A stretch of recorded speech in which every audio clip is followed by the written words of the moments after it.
I love being South African. Same problems or struggles or trials that we face make us the people that we are. I'm so encouraged to do more, and that's why I work so hard.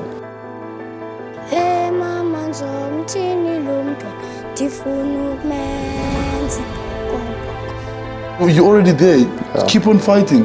Like, you don't just give up, you know. You push. You will never make it through if you stop. You will suffer, and you will suffer maybe for a very long time, but you're gonna keep on getting up. South Africa is more important than anything else. We want to win for the people of South Africa because nobody does for them. I'm Kolisi. I'm proud to be a Springbok, but even prouder to be a South African.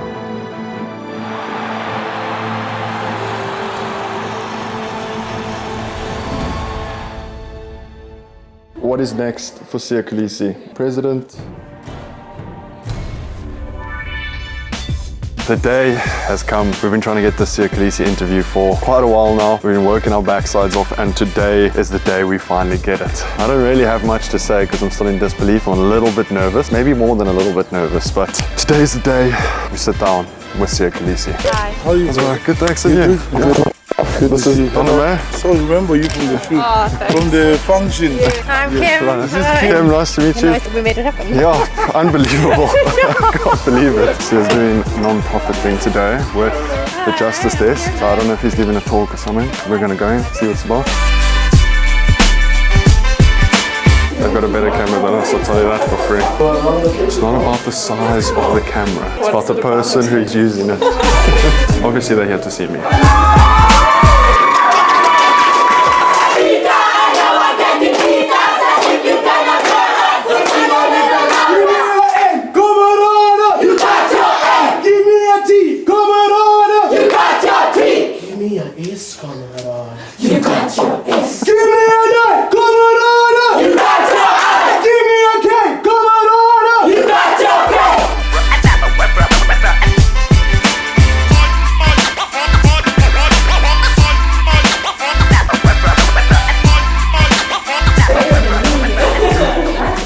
Lauren, you're shooting. We don't want you, we don't want you in the background, please.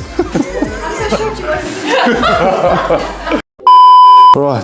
Yes, so yeah, thank you so much for joining us. Yes, I didn't think this was possible, but here we are. I had this whole start on how I was going to start this interview, but I didn't expect to come to Justice Desk today and for it to resonate so much with me. I'm also a child of a single mother household. My dad went to jail when I was 2, so sort of getting to experience this and also see what you're trying to build with your platform.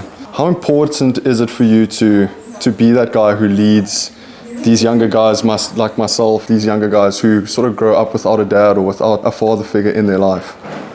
Yeah, like for me, it's not about leading it because I can't lead it because I don't know. I don't have the answers at all, but I have the platform and sometimes the means and like the connections that people can fund people who can, like Sandile today. Yeah. You know, my thing is to make sure that I can help where the need is needed, you know, and it's sometimes it's all the things that I face. I like to be authentic in everything that I do. I want it to be real. I want you to, like when I speak now, there's no prep. I'm just speaking about my life experiences, and that's all I'm trying to do is to bring, first of all, light to the things that not just I struggle with, there's many like you saying right now. And I want it to, the next generation to be in a better place because I was able to say, okay, this was a problem for me. I struggled with this, but how do I make others better by funding people that can do it or bringing funding towards people that can do that. But I learned so much in these sessions because it makes me understand myself a bit more and also parenting and how can I parent my son. Yeah. You know, now I'm thinking of bringing my son here because it will help him a lot because wherever I'm missing, I'm not giving to him. He can learn it. He can learn it here, and that's why I love being South African. You know, I don't love it because we have so many problems or struggles, but we have the problems, but we identify them, then we can work towards them. And the same problems or struggles or trials that we face make us the people that we are. If we decide to face them and challenge and work through them. As a community, together, united, the few young boys are united together, they're working toward to be better people. and that's what sport can do for us too. Like now I'm able to do some good work with doing the thing that I love, which is rugby. Yeah. For me, like I said, I also grew up without a dad, and my mom was sort of my rock growing up, and she's the one who sort of installed the love of sports into me. She taught me how to play cricket, how to play rugby, how to play golf. For you, you had your grandma, you now have Rachel. How important is it to have a strong woman in your life? Like they say, behind every great man is a greater woman. How impactful is someone like Rachel or your grandmother in your life? Well, that's all I know. That's my grandmother was my favorite person in the whole world, because she loved me.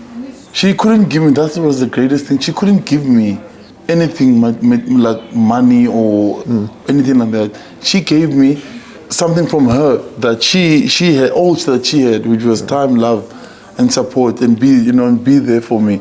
So we had like a real relationship without anything, and that I really loved a lot. And what I learned, I've learned with my grandmother, she doesn't have any pride. She probably has pride, but she put it aside to make sure I was okay. She would do everything to make sure I was fine. And my aunties was the same thing. And obviously Rachel, the selflessness that the women, they're so important now. Like, there's so many things that women are so good at that we just don't have it in us. We might have to learn it, but we'll never do as good as them. And it's the same, And I just want us to support them and love them the way that they do to us, And I think that's really important because, like, without Rachel, all of these things that I'm doing, even the foundation, as much as I love it, and it's both of our shared experiences, but like, I came here today because Rachel came to the thing and saw it, and she knows my heart. She knows what I want. So if you see this, because I always want a space for men and young boys to talk and feel vulnerable and feel comfortable with one another and support one another, so we can learn to speak instead of using other ways and to let out our frustrations in violence and all that kind, or drinking or doing all these kind of things. And she knew Sia would love this. Then I came here now, and it's exactly like what I've wanted to do, and now I'm so encouraged to do more, and that's why I work so hard and play so hard, because people want to work with people that are doing well. Then I drive that, all the good energy and the winnings and stuff, to use it to make places like this happen. Speaking of rugby, I feel like I wouldn't be doing my job if I didn't ask you a little bit about rugby in this thing. My question is, 2017, the Springboks lose 57-0 to New Zealand. 2 years later, you guys go on to win the Rugby World Cup, and now you guys have just gone 4 in a row against New Zealand. I think a lot of people in life go through those massive lows in life, the 57 0s of life. What advice would you give to someone going through a low right now, trying to turn it around, trying to win a Rugby World Cup in their life, trying to win 4 against the All Blacks? How did you as people and as Springboks sort of turn that around within yourselves? What choice did we have? To give up? If you give up, then you're gonna keep on. You're gonna stay there. Yeah. And we had no choice, but we were fortunate. We had a new coaching staff that came in, and Coach Rassi came with a different mindset. He believed we didn't respect enough, or it wasn't about we didn't understand how big of a deal it is to play for South Africa. Yeah. And he brought that respect back from us as players first, to start understanding that this team is bigger than any individual. This team is bigger than your dream. This team is bigger than your goals. The team goals are far more. That's all we go for. The country, what we want to do for the country. But he wanted us to start winning to realize that. But he wanted us to be selfless, leave what you want, and focus on what the team, needs. And that's what we started working on. But for me, it's, if you are already suffering, you're already there. Keep on fighting. Like, you don't just give up. You push. You will never make it through if you stop, or if you feel sorry for yourself. You just gotta do things, find ways, find people to support you, to be there with you. So you can't do it alone all the time. Sometimes there are some battles that you must fight by yourself, but you must be more desperate than the child that you have. You say, I don't care. Make peace with the fact that you will suffer, and you will suffer maybe for a very long time, but you're gonna keep on getting up. You just need to take the first step. Yeah. You mentioned people sort of coming up with you and being around you and having the right people with you. There was this funny tweet that I saw now with your move back to the Sharks. They said, there's the Hendrickse brothers, the Tachuka brothers, and the Kolisi brothers. Yeah. But how important is it having someone like Eben, who you guys have known each other for so long, sort of coming up with in the ranks with you? It's the coolest thing ever. Yeah, we started when we were 18. We met when we were 18. We didn't stop since then. And it is a lot of us, from like Frans Malebe, Nizam Kar, Skaran Tubeni, you know, there's a lot of that group. It's for me, I love, like, there's nothing better than like the friendships that you build, and then you can grow and win with your friends, you know, not compete. You compete, you like winning together, and you're protecting each other. Keep each other accountable when I'm losing my way, or if I'm getting big-headed. That kind of, I love that. And that's what made this group, because we're so close with age, that it's made us so tight. We already know each other. You know, we can also call each other out, and also we love doing similar things, you know, spending time with families. That's what also makes this group so special and so tight. And that's why even the guys that come into our thing, we just coming the place out of love. And our leader, Coach Rasi, he wants everybody to be like level-headed. There's no like hierarchy in our group, you know. And that's been so good. And what I love about our team is that South Africa is more important than anything else. The Springboks are more important than anything else. Than any person in our group. We want to do well for the team. We want to win for the people of South Africa, because nobody does for them. And that drives us. And the people of South Africa drive us. Like when we see the videos that we get, like I can't explain to someone else what it's like to be a Springbok rugby player, to represent South Africa. You can't understand the problems that we have.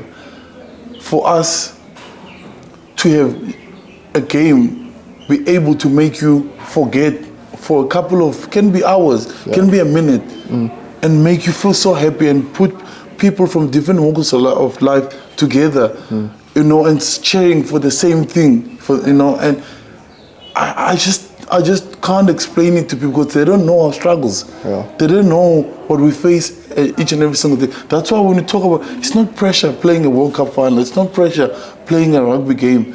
Pressure, what Coach Raji spoke about, is people not having jobs, people not having food, losing your child in a day because you got into cross-shooting, going to school. Those are pressure. Women being scared, not being able to go to the property. They're scared everywhere they go. It's never safe anywhere. We are the biggest gender-based violence. I think we're the most, in the biggest, you know, in the world for gender-based violence. Those are pressure moments. What we do is the privilege. I can change your mood. We as a team can change your mood by what you do on the field. How lucky people feel on a Monday after a Springbok win, you know? And that's what we play for. We play for the kids that I saw today, that are sitting there. They don't have this dads or support. They don't have food. They don't have that kind of stuff. I have to make sure I use this opportunity, because I was them, you know? And they look at me, they say, that's what I was telling them today. You have a reference point now. You can't have the same mindset I had when I was there. I was in survival mode when I was in the township. I was thinking about when other kids were thinking about, okay, I want to be a doctor, I want to be this, what I want to do tomorrow. I was thinking about, when am I going to get my next meal? You know, you're surviving, you want to make it through the day. And now they can think, okay, I can be a doctor, I can be that. Kolisi or Chesden Kobe or Peter Steph, anyone, they were in the same situation as me. They made it through, and they stuck, and they kept on fighting. They didn't complain. They just moved, took everything, and they used everything they had around them to make it there. So they can look at me and say, okay, I can get there, because this guy was in exactly the same situation as me.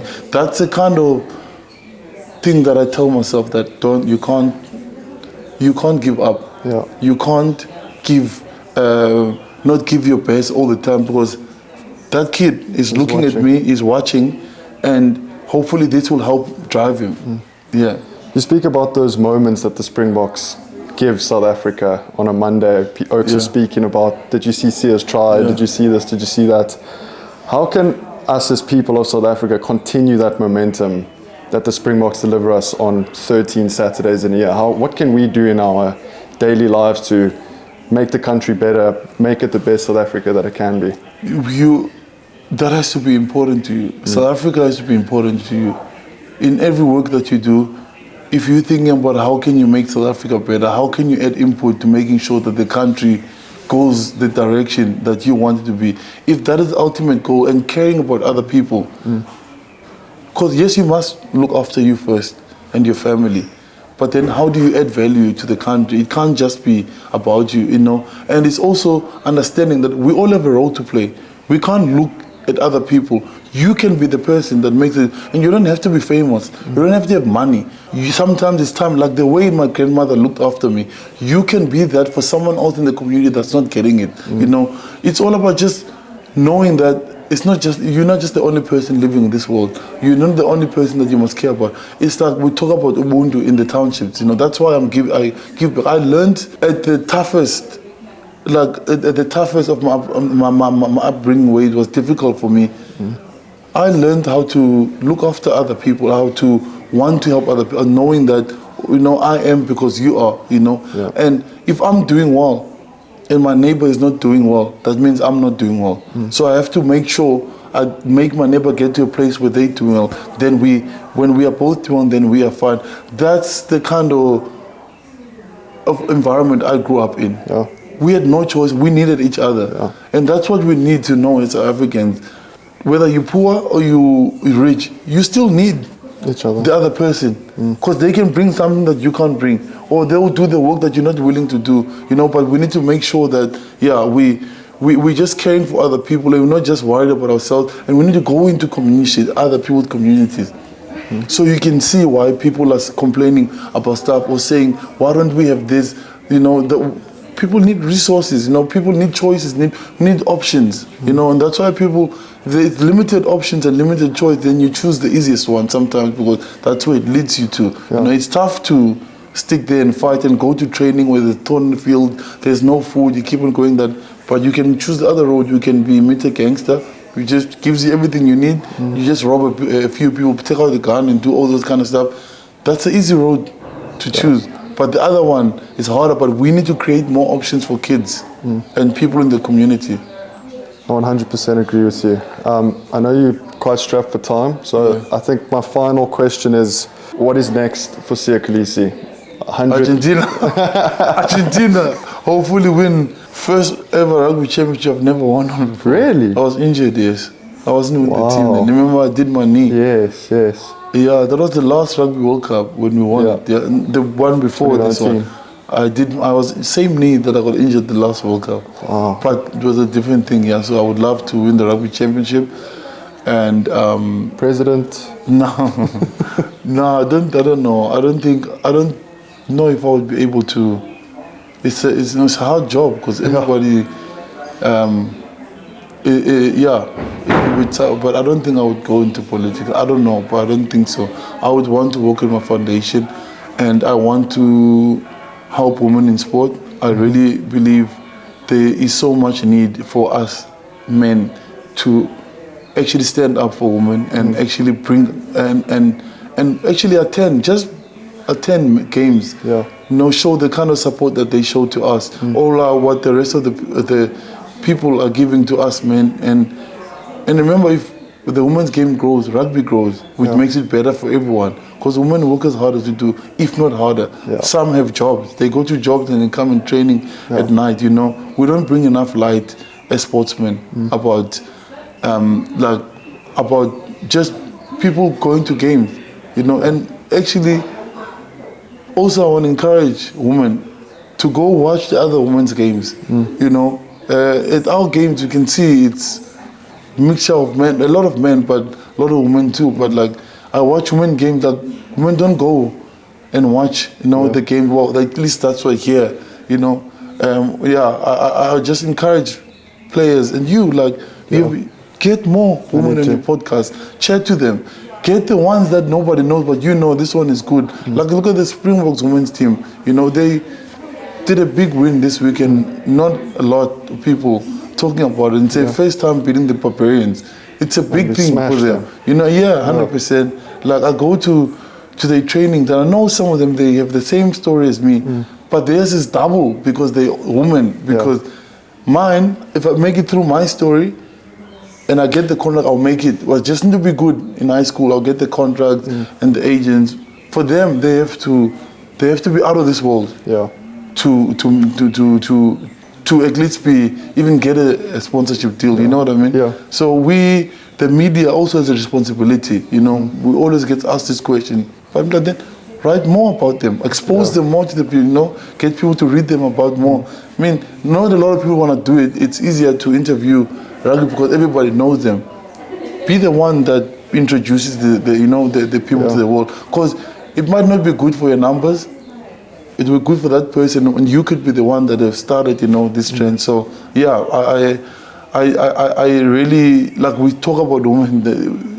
They support us so much and do also much what we do for them in return. I have reached out to the Bulls Daisies before, but they were playing the final. I want to go I want to go train with them for a day. So Bull Daisies, if you guys are seeing this, go to interview the Springbok women team. I will. Go. They're on holiday now. They play Spain next week. Are they playing Spain in South Africa next week? I think so. I think you can do that. And there's the W15 that's going to start soon.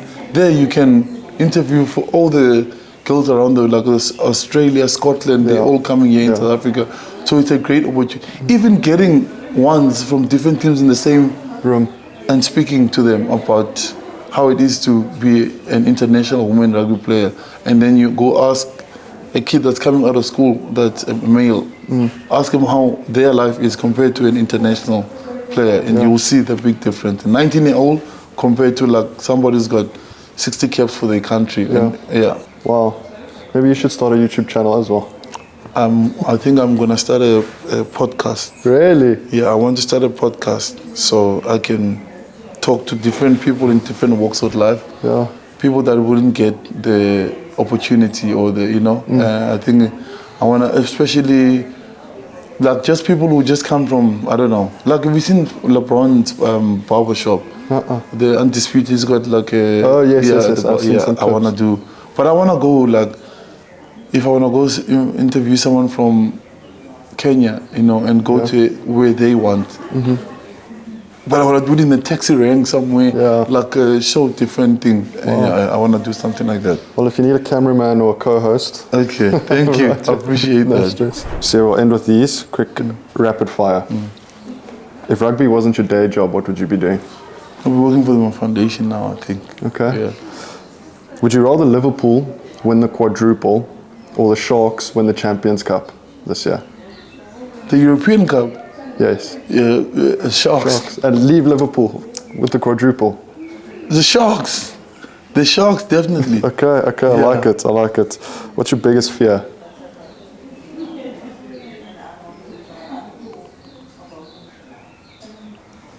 Not being close enough to God.